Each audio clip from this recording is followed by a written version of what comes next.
represented the interests of Venezuela during the arbitration process. The memorandum, allegedly written by the attorney Prevost in 1944, accused the members of the tribunal,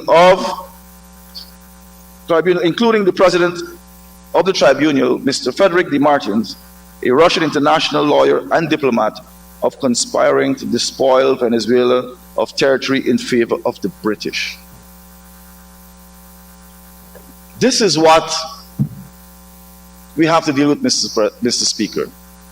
A young attorney at that time, who has obviously matured by 1944, presented a memorandum to the government of Venezuela, alleging that there was some collusion among those seasoned, highly respected judges. At that time, we're speaking about United Kingdom. We're speaking about United States of America and Russia. It was a good time for interstate relations. It was a good time for international law and the development of international law. We, the people of Guyana, we are very convinced that those attorneys who sat on the tribunal did their best to ensure that they uphold decency, their character intact, to ensure that they did the best in the interest of both then British Guyana and Venezuela. And we are sure of the fact, Mr. Speaker, that the International Court of Justice will prevail and the world will stand with Guyana and the people of Guyana.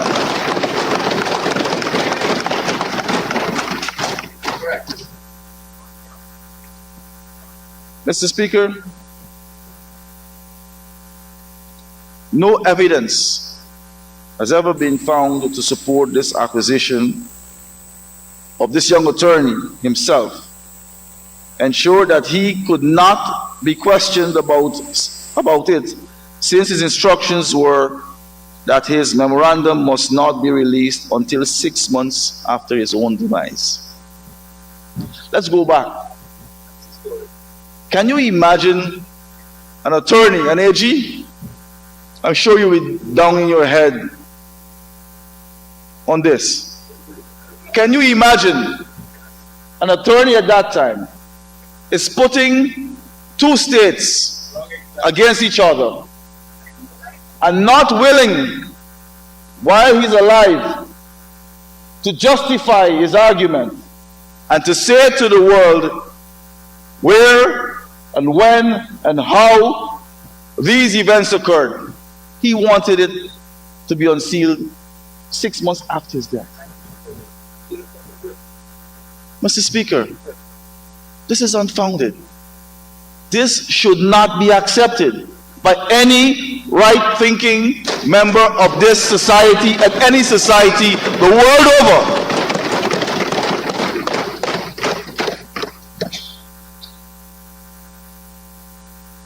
Mr. Speaker, it is noteworthy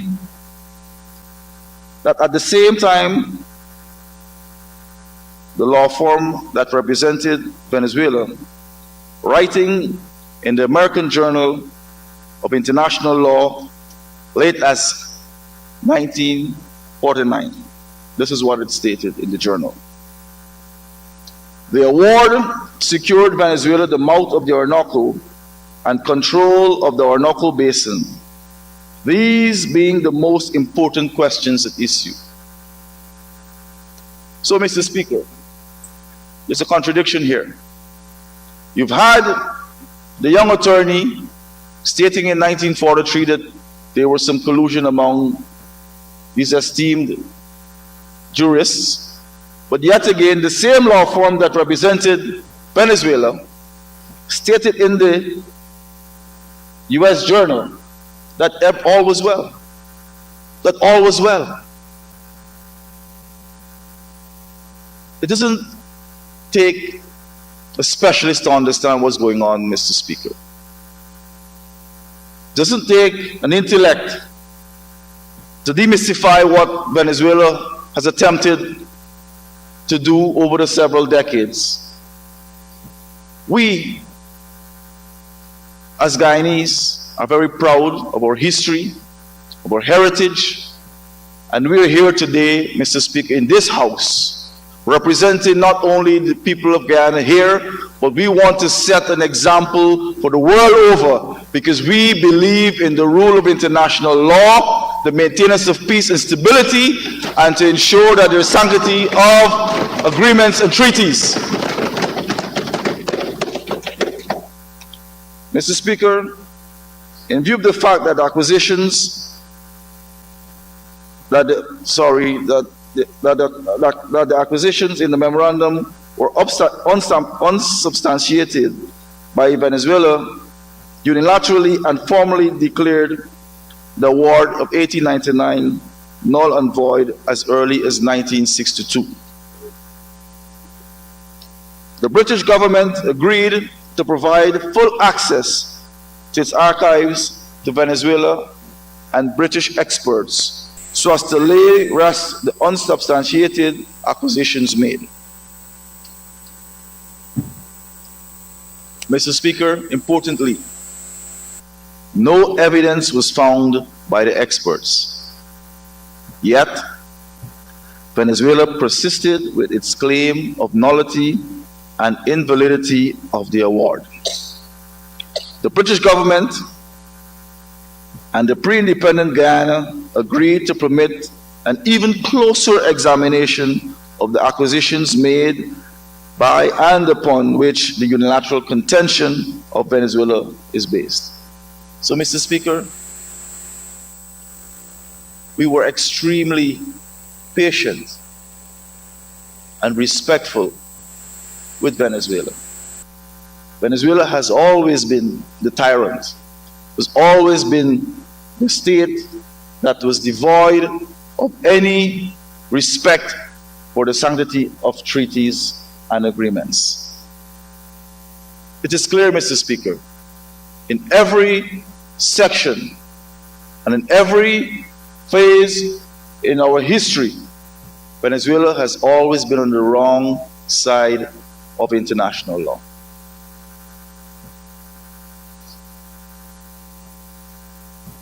It was within that context, Mr. Speaker, that the Geneva Agreement of the 17th of February 1966 was negotiated. As stated in Article 1, the objective and purpose of that agreement is to seek satisfactory solutions for the practical settlement of the controversy between Venezuela and the United Kingdom, which has arisen out of the Venezuelan contention that the arbitral award of 1899 about the frontier between British Guyana and Venezuela is null and void. Mr. Speaker, Venezuela incorrectly views the 1966 Geneva Agreement as replacing the 1899 award. Guyana has consistently requested successive governments of Venezuela to do three things, Mr. Speaker. Three things. One, prove the basis of the contention that the award of 1899 is null and void. Two, identify any provision in the Geneva Agreement that states that Guyana is precluded from developing the Essequibo.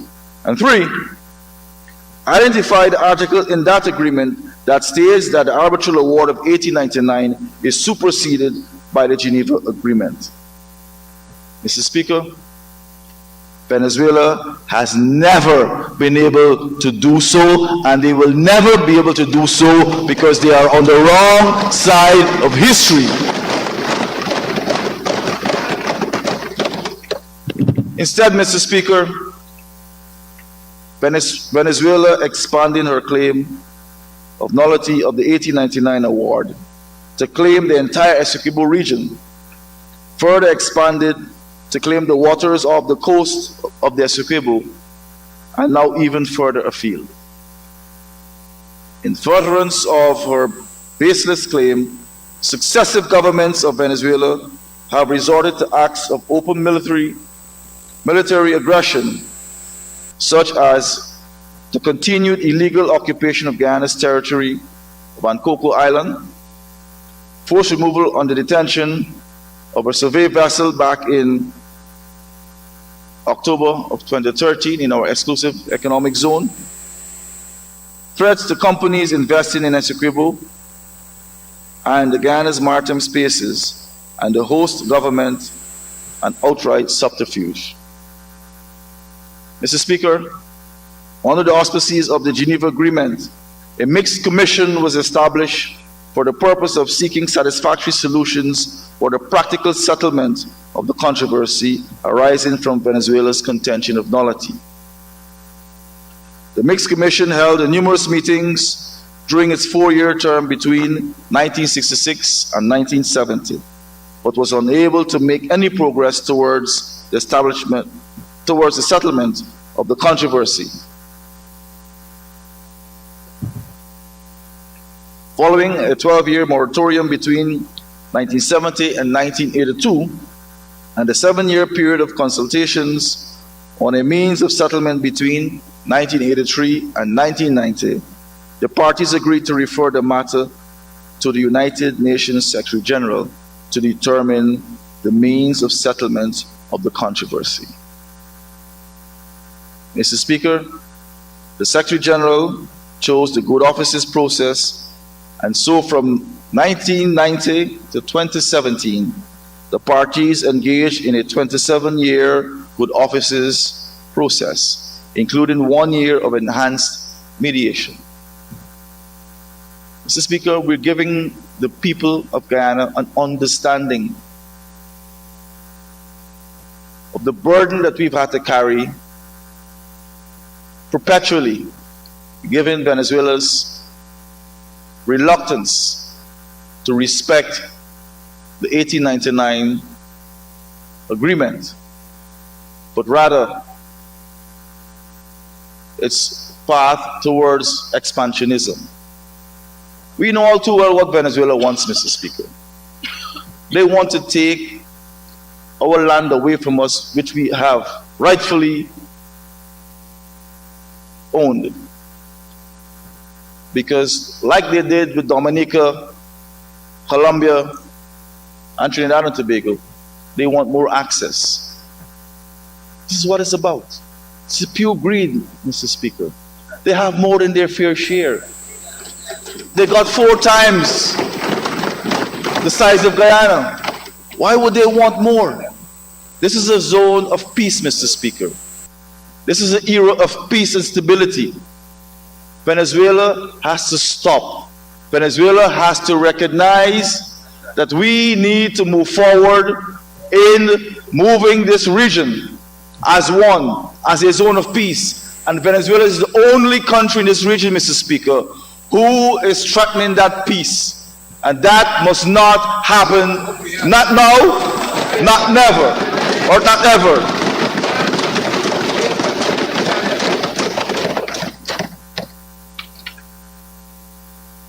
Mr. Speaker,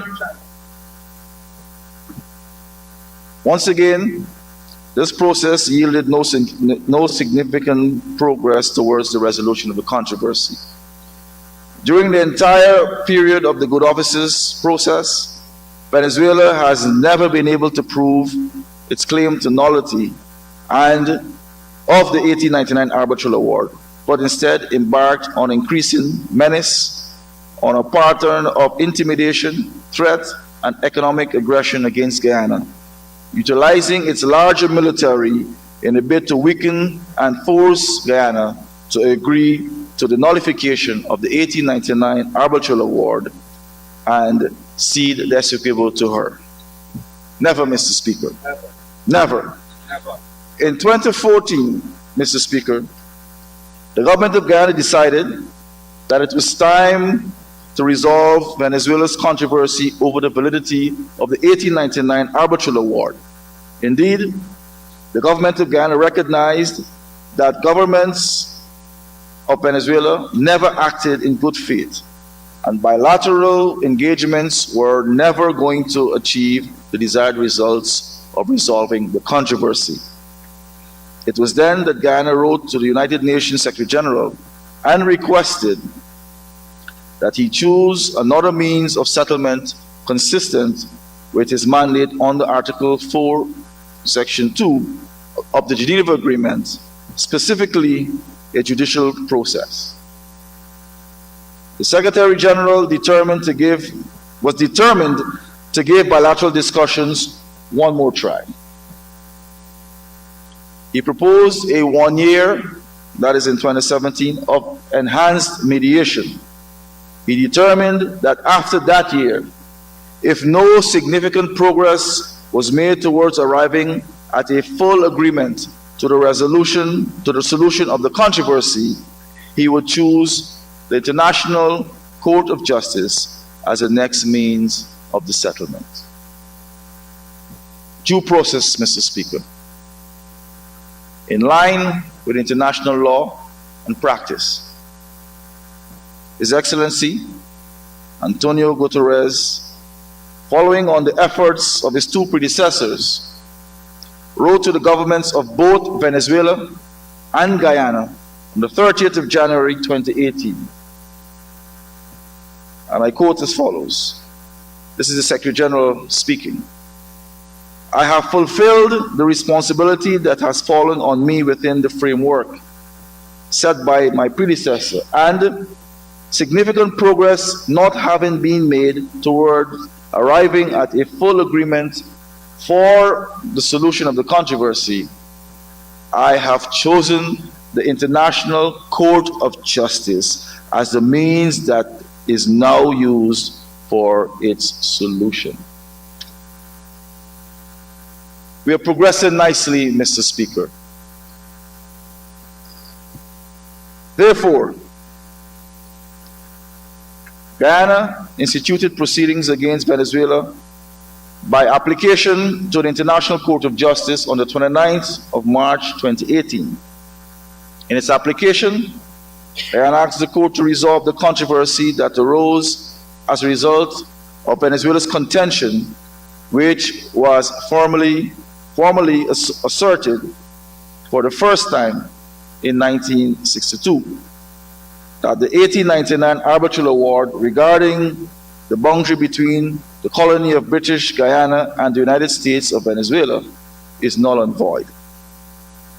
Mr. Speaker, Guyana invoked the 30th of January 2018 decision of the United Nations Secretary General Antonio Guterres to select the court as a means of settlement for the controversy as a basis for the court's jurisdiction.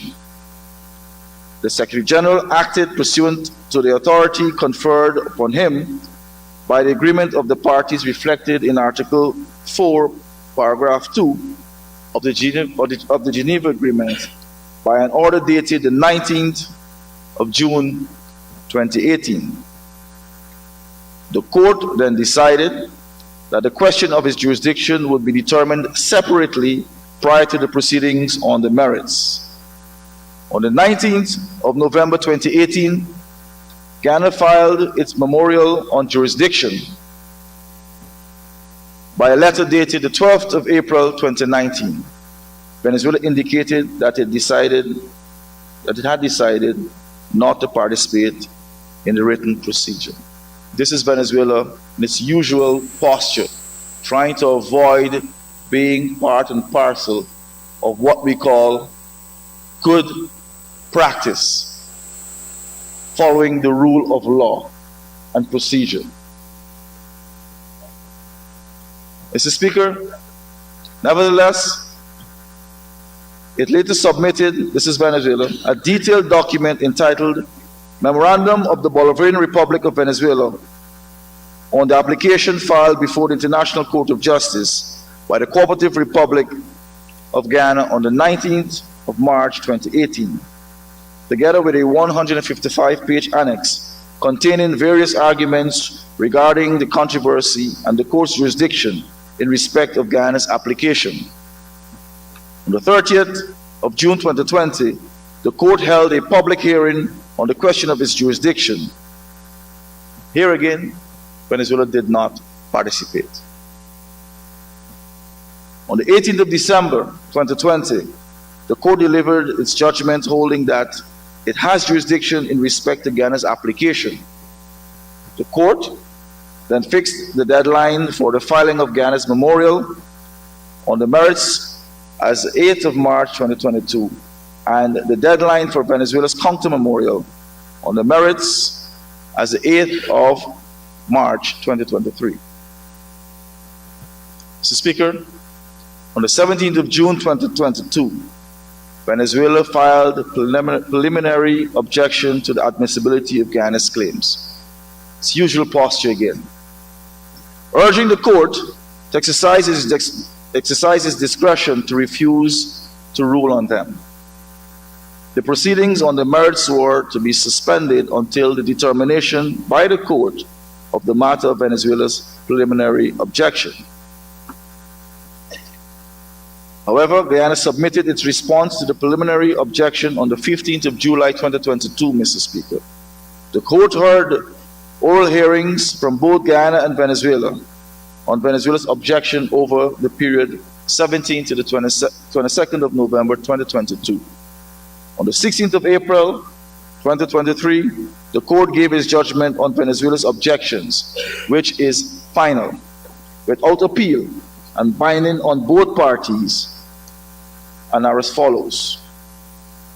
The court unanimously found that the preliminary objection raised by the Bolivarian Republic of Venezuela is admissible.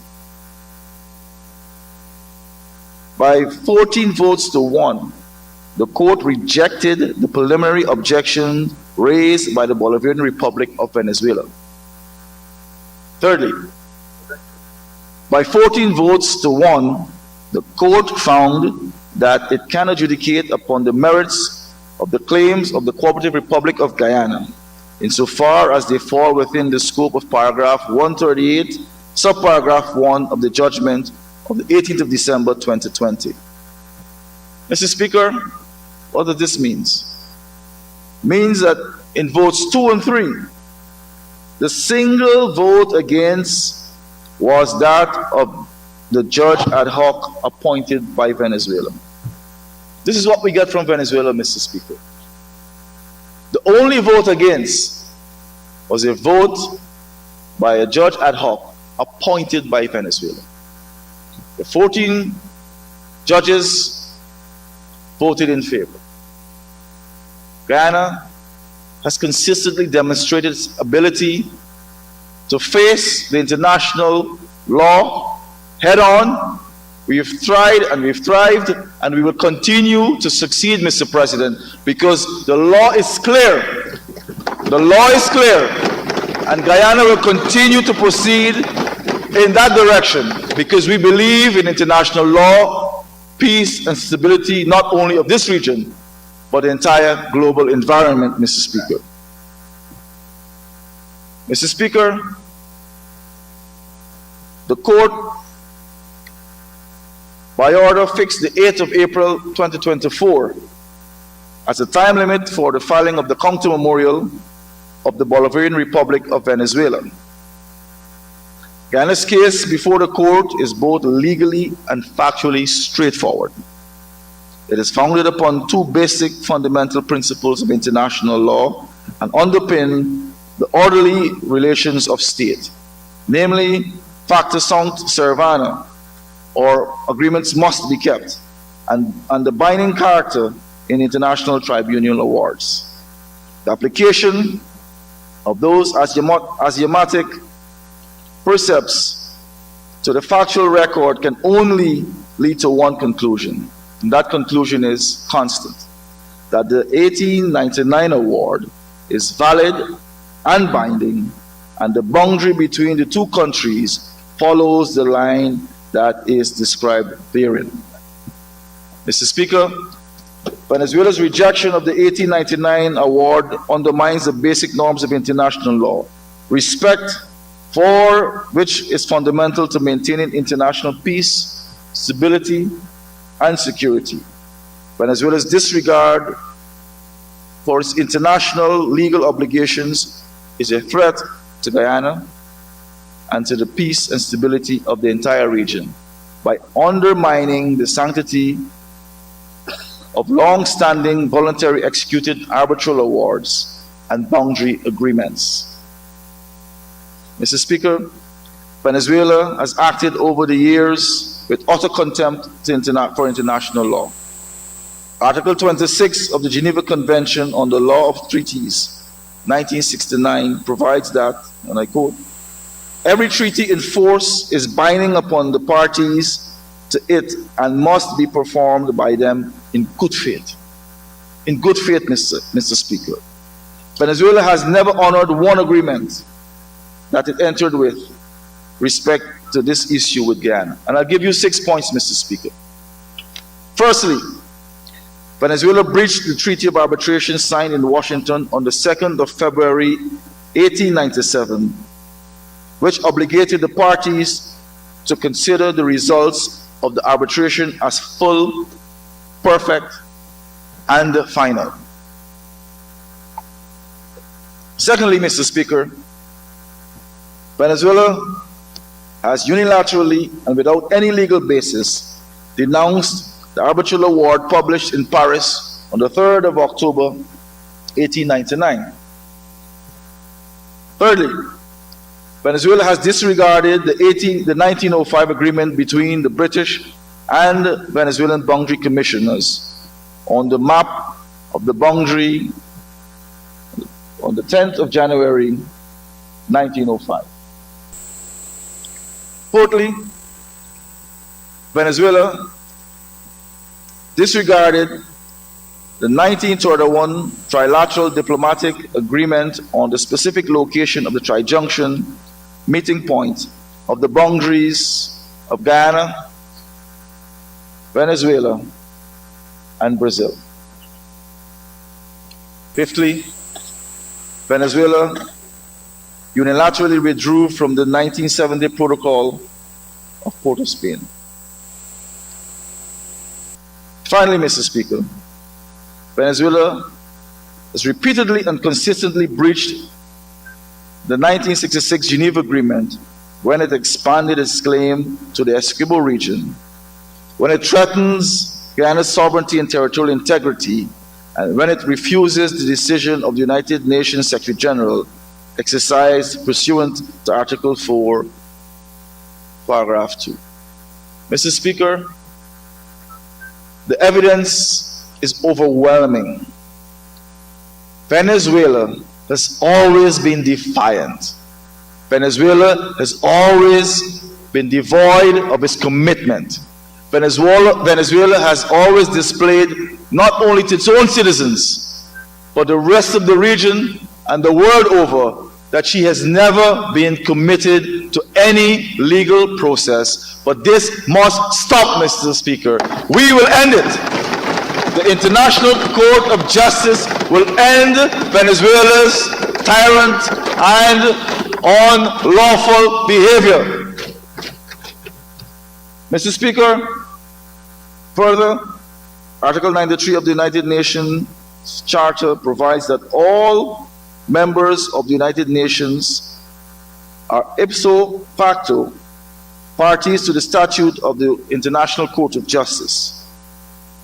Remember, Mr. Speaker, still Venezuela refuses to accept the jurisdiction of the court, since the decision of the court, as rendered in April of this year, Venezuela has expressed its disapproval at the court's ruling and is now demanding that Guyana returns to the defunct bilateral dialogue on the issue of Venezuela's illegal claim to Guyana's territory.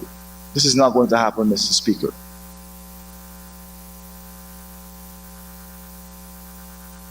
Venezuela accuses Guyana of reneging on its commitments under the Geneva Agreement, but the reverse is true. That agreement obligates both parties to pursue the means of settlement chosen by the Secretary General, and he has chosen the International Court of Justice. It is Guyana that is faithful to the Geneva Agreement and the decision of the Secretary General. It is Venezuela that is defiant and non-compliant. Instead, Mr. Speaker, Instead of complying with the international obligations, Venezuela has further embarked on what it appears to be an intensified campaign of intimidation and threats to force Guyana to concede to its wishes. To date, the planned consultative referendum of the Venezuelan parliament is most concerning. On the 22nd of September 2023, Venezuela's National Assembly passed a resolution calling for a referendum regarding Venezuela's unsubstantiated claim to Guyana's Essequibo. Both the governments of Guyana,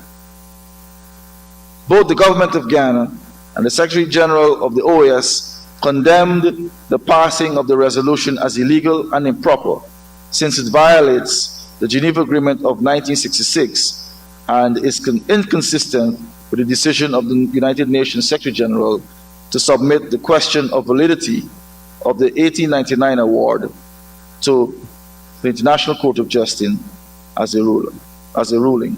Mr. Speaker, I also want to state in this House that the opposition and the government met recently, and we have published a joint statement, united as one people, one nation, one destiny, in pursuit of the logical conclusion of this unfounded claim that Venezuela has to our territory. Mr. Speaker, if you allow me, I'll just read from the joint statement. President Ali and the opposition leader and the leader of the opposition agreed that the protection of the territorial integrity and sovereignty of the state must not be subserved by a vigorous and comprehensive public relations program for a proactive and robust diplomatic effort aimed at blunting Venezuela's propaganda and misinformation as they relate to the territorial controversy generally and the agreement and the Geneva Agreement in particular. They, meaning the opposition and government, reaffirmed the commitment to the current judicial process that is being conducted under the aegis of the International Court of Justice, and are convinced that it would finally resolve the question raised by Venezuela over the validity of the 1899 arbitral award.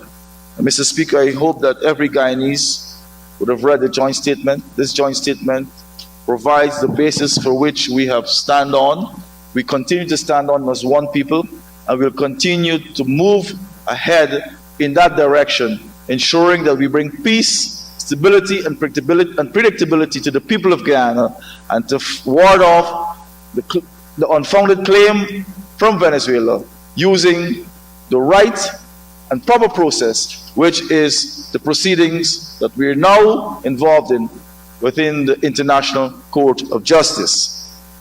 Mr. Speaker, allow me to share with the people of Guyana also statements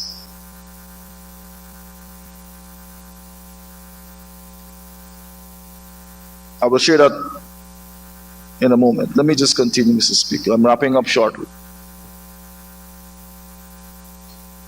In its usual mode of flouting its international obligations, on the 23rd of October 2023, the government of Venezuela, through its National Electoral Council, published a list of 5 questions that it plans to put before the Venezuelan people in this referendum on the 3rd of December 2023. They're planning to hold a referendum, Mr. Speaker. There can be no doubt as to the purpose of these questions, which is obvious from their nature and the timing and the manner in which they have been drafted. Venezuela seeks to obtain responses that would support their decision to abandon the ICJ proceedings and to resort instead to unilateral measures to resolve the controversy with Guyana, which is, of course, contrary to international law, by illegally purporting to annex and integrate into Venezuela all the territory awarded to Guyana in 1899. Mr. Speaker, Venezuela got 4 times the size of Guyana in 1899 during that award. They got what they wanted. They got the Orinoco, Burima. They got it. They were satisfied. But their greed and the obsession with expansionism, Mr. Speaker, has not allowed successive governments of Venezuela to respect their boundaries, not only with Guyana, but also with Brazil. Because there's a trijunction, Mr. Speaker, that we've all committed to. And we have to maintain those borders, Mr. Speaker, as not only as a people and as a nation, but as a region. Mr. Speaker, in addition to the decision to conduct this referendum, Venezuela has increased its military forces and equipment on its borders with Guyana. While the former position of Venezuela is that the security forces have been mobilized on the border to curb illegal mining, there have been reports of Venezuelan military building a landing strip in a zone near the Essequibo region. No explanation about the airstrip has been provided to the government of Guyana, but it is clear that it is the intention of that state to increase the rhetoric on the controversy and drive fear in the Guyanese population along the borders. Mr. Speaker, we will not be afraid. We stand on principles. We stand on the right side of the law. Why should we be fearful? It is the Venezuelans who are fearful. They are fearful. We are not fearful. We are committed to this process, Mr. Speaker. We want to see it through to its logical conclusion. That is why we're here. That is why we're here united as a people. Mr. Speaker, the government of Guyana has approached the ICJ for provisional measures specifically to ensure that the referendum planned or any other public referendum should not address the question of encroaching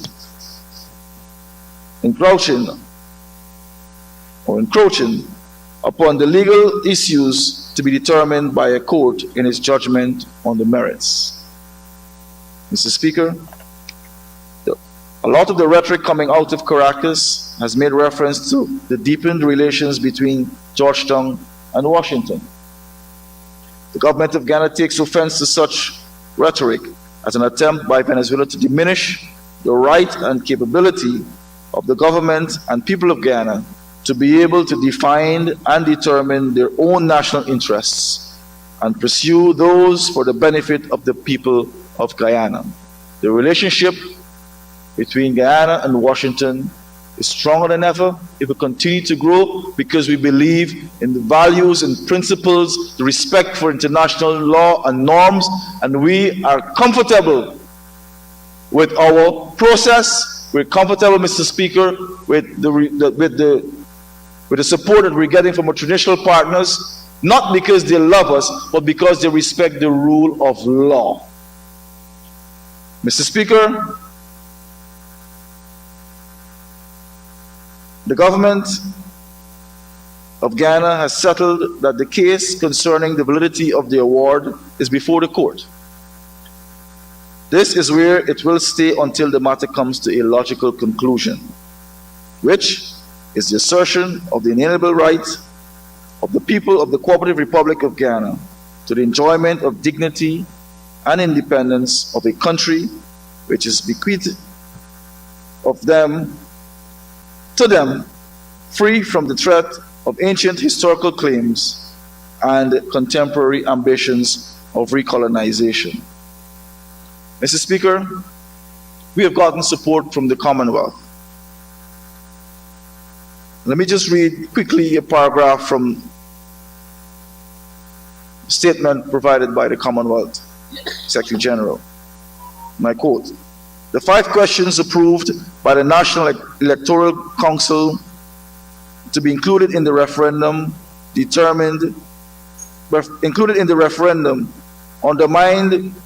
undermine Guyana's territorial integrity and sovereignty, and their intent is contrary to international law." Question 5 proposes the creation of a Venezuelan state of Guyana Essequibo and an accelerated plan of giving Venezuelan citizenship and identity cards to the Guyanese population. International law prohibits the seizure and annexation by one country of a territory over the other.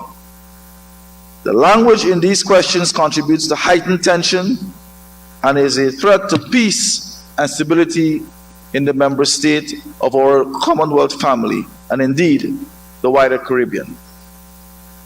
You allow me to go on, Mr. Speaker. Within the Caribbean community, the CARICOM Secretariat also provided a statement which has been endorsed by the entire community. I'll just read 2 paragraphs. My quote, "CARICOM reaffirms that international law strictly prohibits the government of one state from unilaterally seizing, annexing, or incorporating the territory of another state. An affirmative vote, as the aforesaid, opens the door to the possible violation of its fundamental tenet of international law." And goes on, "CARICOM notes that the language of the 2 questions approved to be posed in the referendum seeks an affirmation and implementation of Venezuela's stance on the issue, and I quote, by all means according to with the law. It is open to reasonable persons to conclude that by all means includes means of force of war." Mr. Speaker, this is troubling, what we're seeing in our region. The history does not allow for what Venezuela is trying to embark on. And we know that international law will prevail, Mr. Speaker, and we will have a peaceful settlement of this controversy that Venezuela has with Guyana. And the people of Guyana will be able to move on with their lives in peace and tranquility. Mr. Speaker,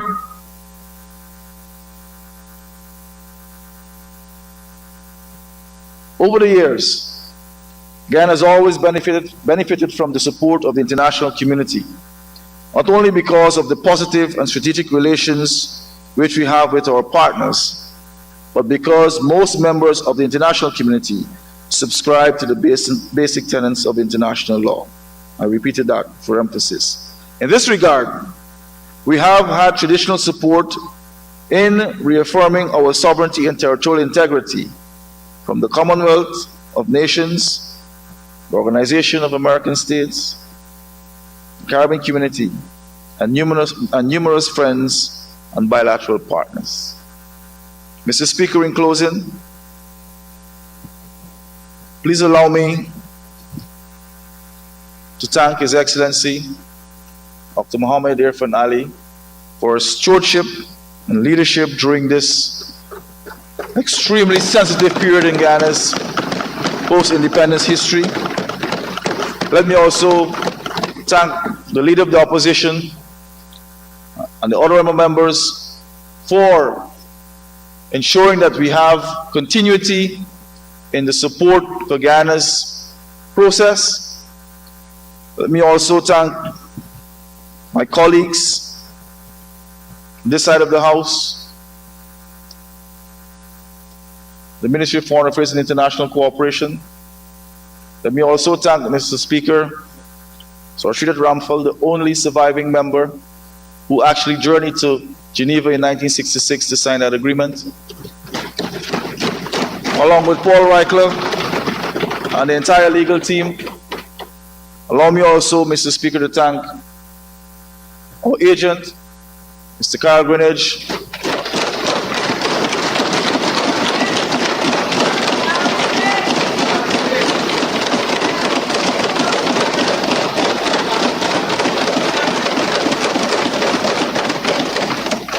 Thank you. Our co-agent, Ambassador Elizabeth Harper.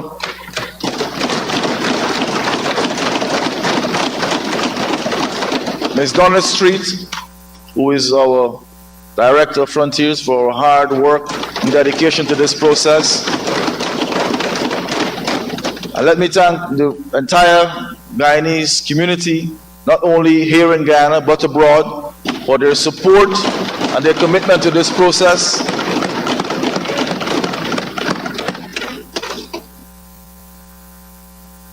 And Mr. Speaker, allow me to also thank you for giving me enough time to complete such an important task to ensure that Guyana is heard not only here but abroad, because we stand on the right side of history and on the right side of international law. I thank you.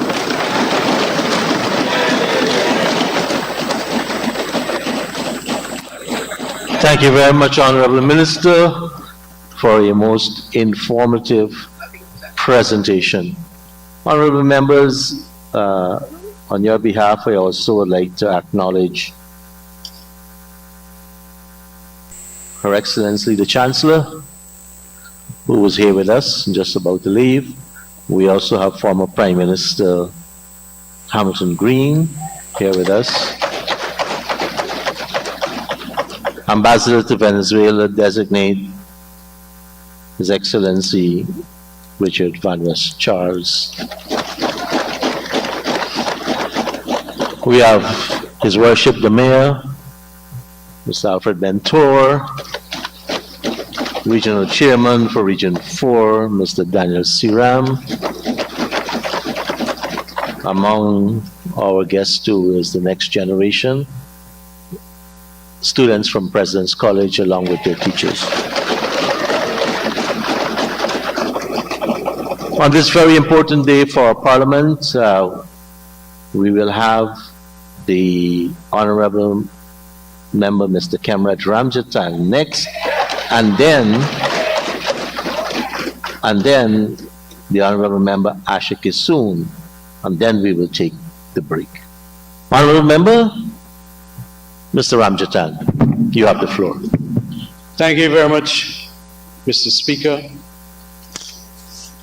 And Mr. Speaker, I stand in this August Assembly at this extraordinarily historic moment to give support and full support to the motion that is before this Assembly. I rather suspect that any motion of similar ilk will be given solid support by the opposition, not only because it is needed, but it is because it is right and just.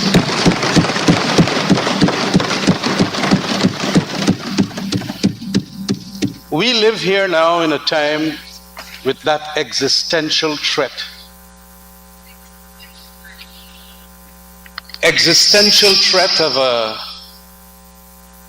Could we be a little more...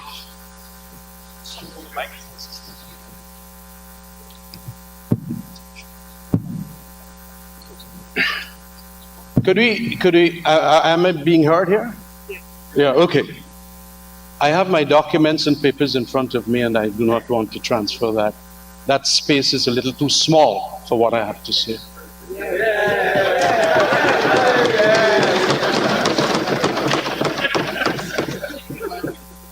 Mr. Speaker, it is an existential threat.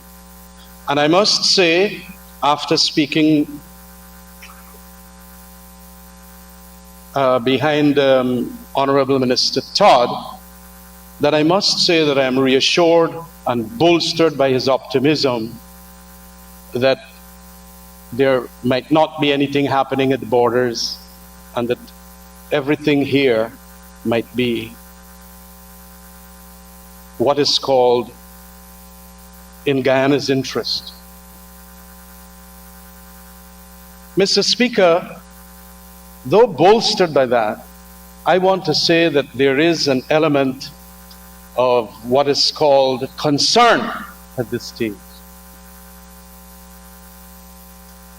Venezuela's leaders, and I do not want to create an anti-hysteria against the Venezuelan leaders, but I must make this point, that they are behaving extraordinarily irrational. And in international politics, when rationality leaves the room, we can have problems that can violate the peace of this zone, and it could also create tremendous economic and political troubles for its eastern neighbor. Mr. Speaker, after that award and then the demarcating of the boundaries in 1905 and the completion of all that which was supposed to be done and done thoroughly after the 5 wise men made their arbitral award, we had a period in which it was recognized for some 60 years that that border is what delineates Guyana from Venezuela. But it was British Guyana then. And Venezuela was obviously not going to play the fool with Britain.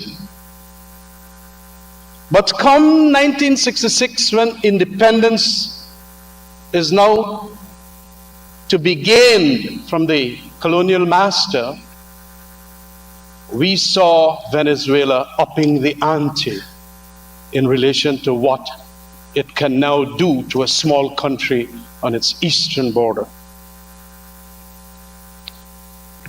And it started all the activities, and I will name a couple, which not only was a violation of our territorial integrity, but also was an undermining of our investment prospects in that almost 3/5 of Guyana. I will come to that. And I must quote from one of our greatest statesmen, Mr. Street at Ramphel, in his book, Guyana in the World, the First of 50 Years and the Predatory Challenge. Being so masterful of the English language as he is, he indicated at page 84 thereof that this welcome of Guyana's freedom was not shared by our neighbor on the Western Front. As I noted in a passage of his, the singular aversion to Guyana's freedom was the very converse of all that their hero, Simon Bolivar, symbolized. Today we have in Venezuela a grasping on to the greatness of Simon Bolivar. But I want to say, before I come to Simon Bolivar, that this is how Sir Street at Ramphel described those that had happened in 1966. It was on the flimsiest pretext of an old and disappointed man's posthumous memoirs, set down some 45 years after the events. These shreds and patches embroidered with speculations, ambiguities, and allusions to new but undisclosed evidence. These calumnies against 5 of the most eminent jurists in the world at that time, that Venezuela mounted its international campaign against Guyana as we approached independence. As the date drew nearer, the agitation grew fiercer, threatening in veiled and indirect ways the advance of independence itself. Hence, the British conversations in Geneva in 1966, 3 months before Guyana's independence. Mr. Speaker, when leaders of Venezuela are going to quote and talk about Simon Bolivar, I wish to remind our countrymen and even the Venezuelans who will be, of course, speaking into our parliament here today, what Simon Bolivar, 1783 to 1830, had said in 1819, after independence was gained from Spain. He had indicated around that time, after the fight for freedom, that the peoples of Latin America were so used to tyranny and ignorance and vice that they would not know what to do with freedom.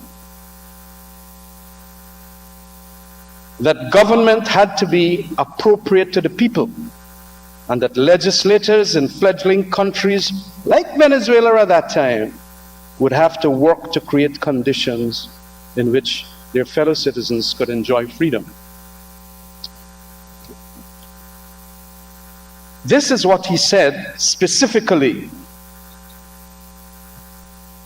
If a people, and I'm quoting him here, perverted by their training, succeed in achieving their liberty, they will soon lose it.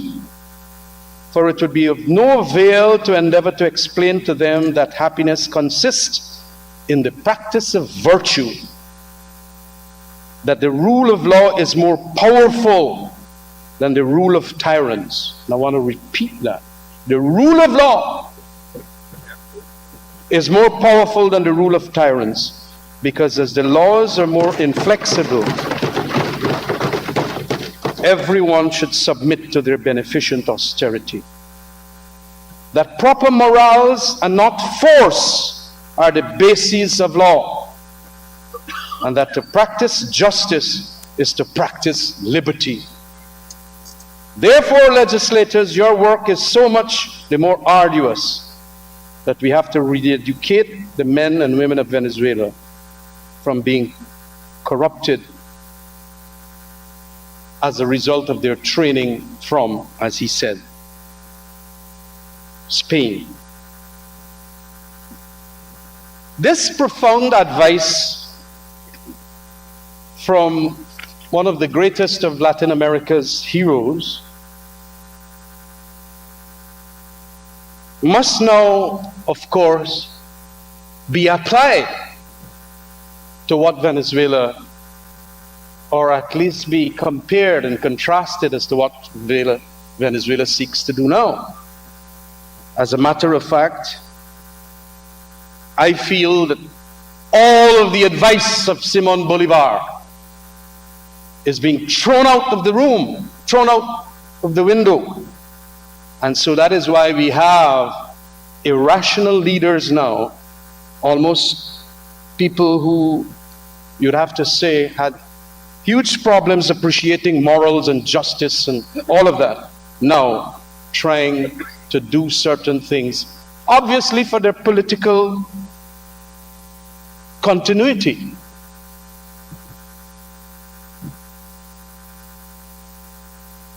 Rationality is important in international politics.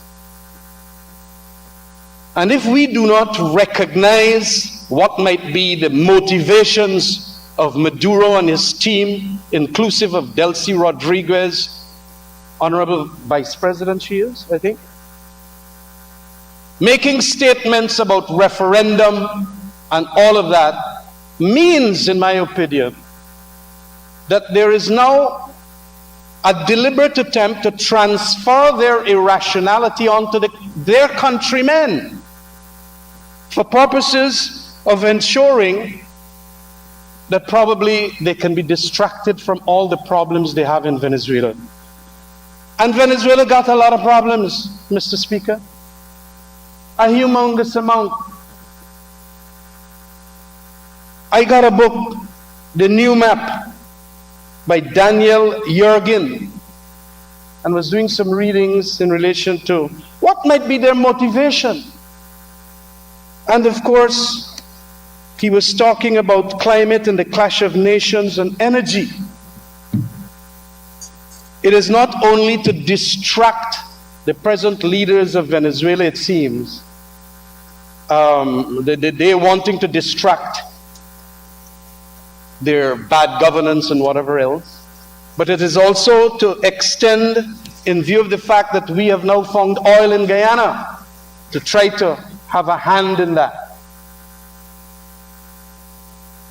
I am glad that we signed the deal with ExxonMobil that had geopolitical advantages about it, although a number of people said that it was the most rotten deal that we ever did. We are going to see the benefit of it as a result of. Mr. Speaker, it all started, as I said, in Venezuela under especially Hugo Chavez, with his mantra of socialism of the 21st century, and would become Chavez after Maduro thereafter. But what Venezuela suffers from now is tremendous economic and even a humanitarian disaster. I mean, we know that in the 1990s, Venezuela was hitting 3.3 million barrels per day. Today, it's about 600,000 barrels per day. We know that so many people have left the country, about 6 million, it's millions. Inflation has annualized to almost an unimaginable 1,000,000%. These are notes I took from Daniel Yergin. 1,000,000% is their inflation rate. And of course, in 2018, Maduro won a second term. And of course, I suppose they want now not to get all that 300 billion barrels of reserve exploited so that they could give Venezuelans a better chance. They're now eyeing Guyana. That kind of politics that is played in our region is going to be disastrous for this region. And the provocation, as we are seeing, has now gone to a referendum, as I said, to transfer the irrationality onto the ordinary, simple, peace-loving citizenry of Venezuela. Mr. Speaker, we cannot allow that, and it is for that reason, too, that we are all here united. And what more unity I see in this assembly sitting here is the fact that we have the diplomatic corps. We have so many others with us appreciating that indeed there must not be any confrontation on that western border.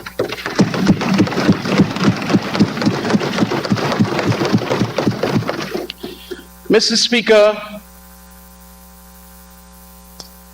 we have suffered greatly since this 1960 attitude and approach of Venezuela. When we gained independence, Venezuela under President Leone placed an advertisement in the Times newspaper of London in June 15, 1968 to the effect that Essequibo belonged to Venezuela and that we do not recognize economic concessions that were to be granted by the government of Guyana at that time. Again, Same president issued a decree, 1152 of July 9, 1968, purporting to annex a 9-mile-wide belt of sea space along Guyana's entire Essequibo coast. And that was, as I said, July 1968. I remember, as a member of the PPP then, in 2000, Beale Aerospace came here. And another big reversal in investment happened when Rafael Chavez, President Chavez, issued a blunt rejection of the agreement between Guyana government and Beale Aerospace Corporation of the United States to establish a satellite launch facility in the Guyanese. We also saw, and I take these from the book that was written by Brigadier Arthur Granger, Caribbean Geopolitics, and a historian of repute. We also had President Rafael Caldera Rodriguez in 1969, or I think it was 1970, block Guyana's attempt to allow petroleum exploration rights in the Essequibo by Dimitex, a German company. President Lula Herrera Campins, sometime in 1980, reinforced the blockade by obstructing the development of the Upper Mazaruni hydropower project. He said that the whole of Essequibo belongs to them, and he asserted. And of course, Venezuelan Foreign Minister Jose Zambrano wrote a letter giving the President of the World Bank an ultimatum to refrain from financing the Upper Mazaruni hydroelectric project. Mr. Speaker, notwithstanding all of this, we also saw in 2013, October the 10th, when the frigate Yacuana of the Bolivarian Navy of Venezuela, entering Guyana's exclusive economic zone and under the threat of force, prevented the unarmed vessel Technic Perdana from conducting seismic surveys. And you know, I remember the same day that we were supposed to inaugurate Brigadier General as the 9th president, Arthur Granger, and on our 49th anniversary of independence, the President of Venezuela then made decree number 1787, stating that that entire coastal plain and the Essequibo there, and even coming almost to Demerara, they own everything. Continental shelf, exclusive economic zone, all the resources they're under. On the day after that elections, a couple days after the elections, when President Granger was supposed to be sworn in, and on the 49th anniversary of our independence. Decree 1787. But of course, we went ahead, knowing the geopolitical value of an agreement, now that they have found oil, with Exxon, and not only Exxon, it included a Chinese company, Sino. Today we understand too that Chevron has bought the shares over of the third company, and we have two very large American companies there.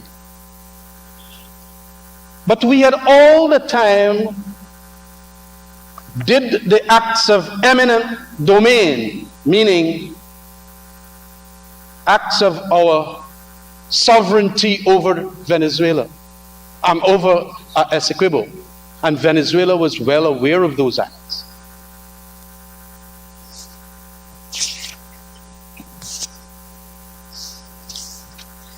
We, in 1977,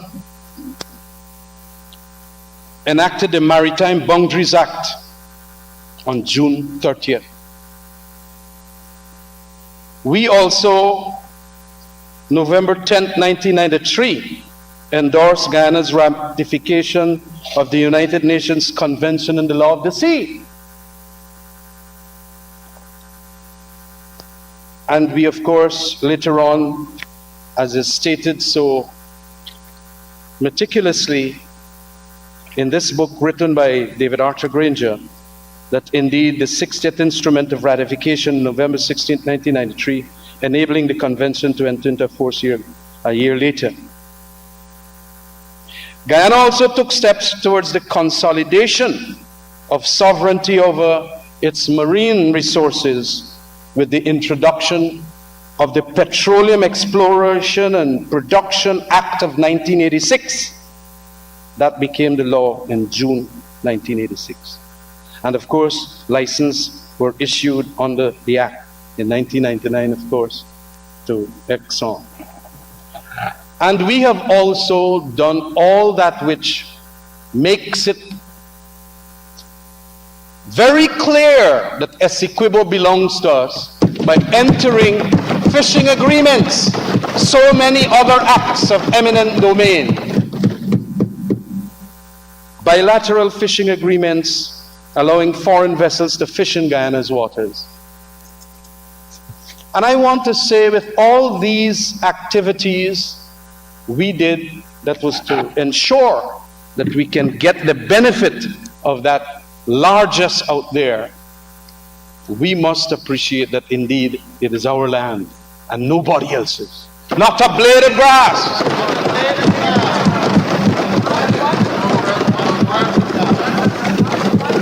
And though we may have the situation where they are going to do some saber rattling, we are not going to give up.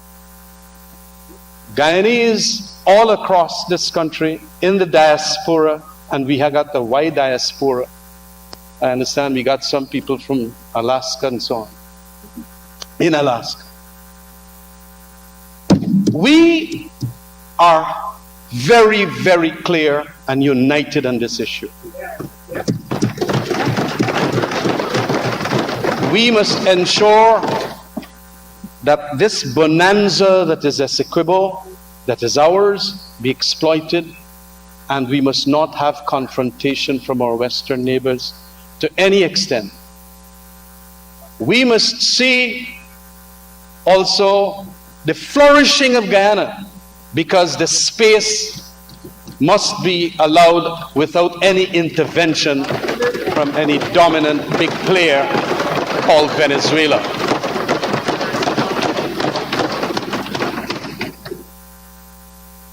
Mr. Speaker, we are going to have a couple of speakers talking, and I don't want to repeat a number of the points that I understand that they will speak on. But I make the point that in this polarized world that we have, there is going to be, and even Mr.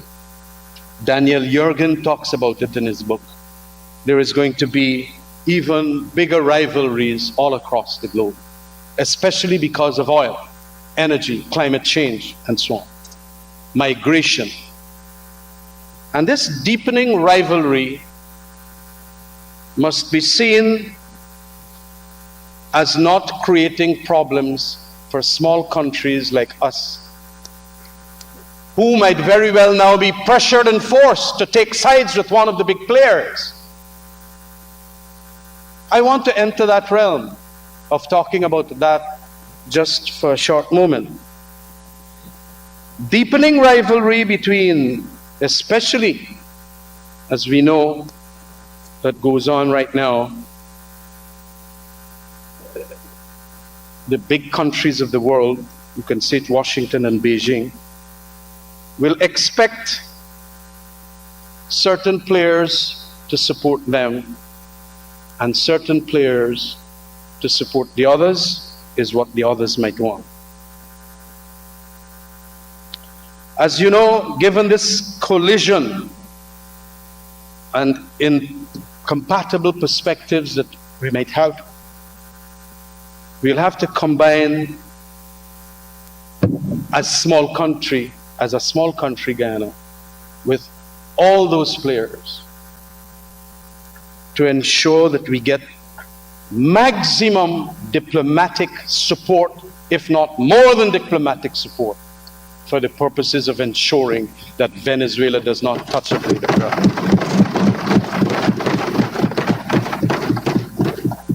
Sometimes these clashes at that higher end of the global order create grave quandaries for small countries like us. And of course, we are connected here in Guyana very closely to the USA. We are also connected culturally to China. So we must not feel any pressure to align with one side, knowing very well that there might be sides taken in relation to certain issues. I do not want to see non-alignment being pressured out of existence. And so I hope that our government, with the support from the opposition, will ensure that the diplomatic work that is done meets that target of ensuring that we can get the support of everybody in the world on this matter. We are one step there almost, because we have done the international rule of law method of carrying it to the ICJ. That's important. And we must adhere to our treaties. We must all adhere to the rule of law, international rule of law. We must adhere to territoriality as prescribed years, 200 years ago, 100 years ago, whatever, and so on. We must not make the Caribbean or this area a zone that will have conflict and confrontation. And so I urge, especially the diplomats and the diplomatic corps members that I see here today, that they do give their wholehearted support to Guyana in this cause. Thank you very much, Mr. Speaker. I commend the motion for full support by each and every parliamentarian here. Thank you very much. Thank you very much, Honorable Member. Mr. Ramjatan.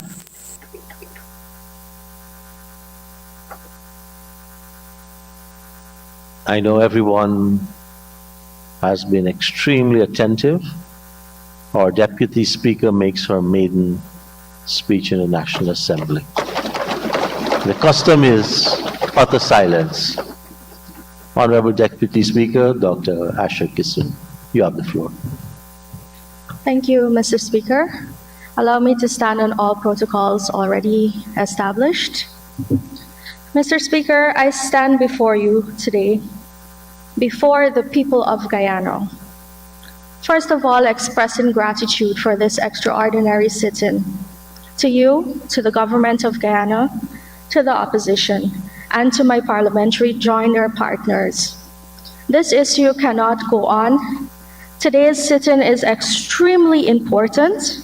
It is a matter of urgency and must be treated as such continuously. Today I stand in full support of this motion for the government and the people of the Cooperative Republic of Guyana, and reaffirming recognition of the 1899 Arbitral Award and the 1966 Geneva Agreement. An issue such as this requires of us to stand united, and I must say that I'm very happy to see that government and opposition are working together on this. We, as the parliamentary joiner, also lend our voices and our support because at the end of the day, we're all Guyanese. And in the highest house of this country, we will stand as Guyanese to defend our Guyana and Essequibo. I openly and strongly reject the referendum put forward by the Republic of Venezuela on September 21st, 2023. I quote, "Where citizens agree with the historic position of Venezuela not to recognize the jurisdiction of the International Court of Justice to resolve the controversy of Guyana's Essequibo," end quote. I openly reject the proposed question 5 in the referendum, speaking of the annexation of the territory awarded by Guyana by the 1899 Arbitral Award, granting Venezuelan citizenship and identification cards to Guyanese citizens in the regions.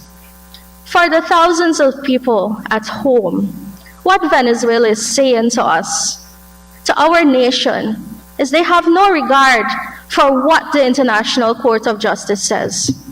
That they have intention of making our Guyanese citizens Venezuelans in order to take the territory from us.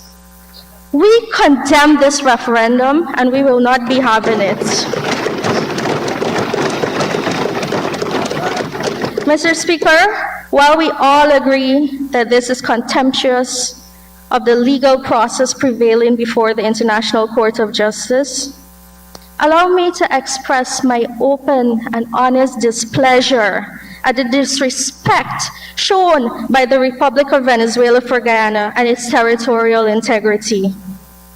Our Guyana is a peaceful nation. It has been for more than 50 years, 56 years, counting. And what we have been seeing happening at Venezuela's borders and ongoing in their country is very distasteful. Internationally, there has been a lot of unrest. There have been wars, the issues, just to mention a few, in Israel, Ukraine. And I stand here to say that Guyana must lead by example in showing the world that peace comes first. And we will not bow to Venezuela's threats. Mr. Speaker, with the motion put forward, we stand in support of affirming the sovereignty and territorial integrity of the state of the Cooperative Republic of Guyana. I reaffirm the recognition and acceptance of the 1899 Arbitral Award and the 1966 Geneva Agreement. I denounce as unlawful, void, and of no international legal effect the referendum in Venezuela. I support the government in its pursuit to ensure a peaceful and lawful resolution of the controversy before the ICJ. I support the government's formal approach for the urgent protection done through the International Court of Justice. I support calls for the deepening of engagements among all national stakeholders. I would like to express gratitude to our international partners. A friend indeed is a friend indeed. A friend in need is a friend indeed. And we are in need. There is no time for silence. We require our international partners to speak out, to speak up, and to support Guyana as we stand on the side of the law.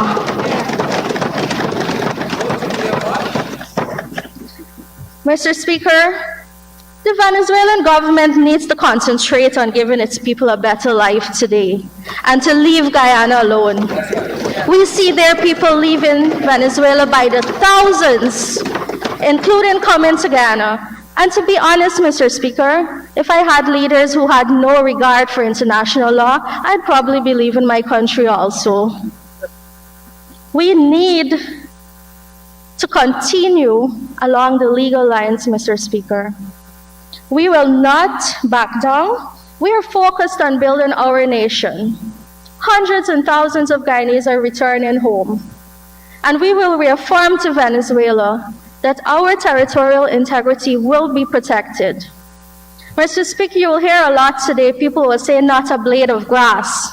But I stand before this House saying not one drop of sweat, not one tear from any mother or child being displaced from Essequibo, not one Guyanese citizen will be given Venezuelan citizenship because Essequibo is our own. And our territorial integrity must be protected. Thank you very much.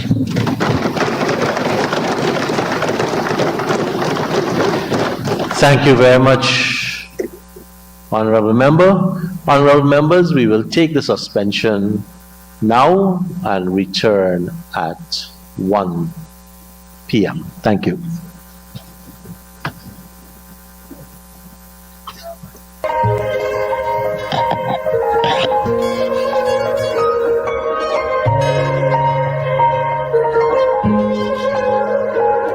We are a peaceful people. Struggle is we struggle, and we don't look for trouble. Just ask around. But when outside faces from foreign places talk about taking over, we ain't backing down. We ain't giving up no mountains, we ain't giving up no tree, we ain't giving up no river that belongs to we. Not one blue sake, not one rice, not a blade of grass. This land is all I know. We gonna make it somehow. We will bend like a bow and never break. Our fathers came here, and they lived and died here, and we ain't moving nowhere. Make no mistake, 'cause we ain't giving up no mountain, we ain't giving up no tree, we ain't giving up no river that belongs to we. Not one blue sake, not one rice grain, not one rice, not a blade of grass. We love the open country of the Rupununi and the Essequibo, the time when though we may criticize it, this is our own, we love it, and we need to keep it, we have that right. So we ain't giving up no mountain, we ain't giving up no tree, we ain't giving up no river that belongs to we. Not one blue sake, not one rice grain, not one grass, not a blade of grass. So we ain't giving up no mountains, we ain't giving up no tree, we ain't giving up no river that belongs to we. Not one blue sake, not one rice grain, not one chorus, not a blade of grass.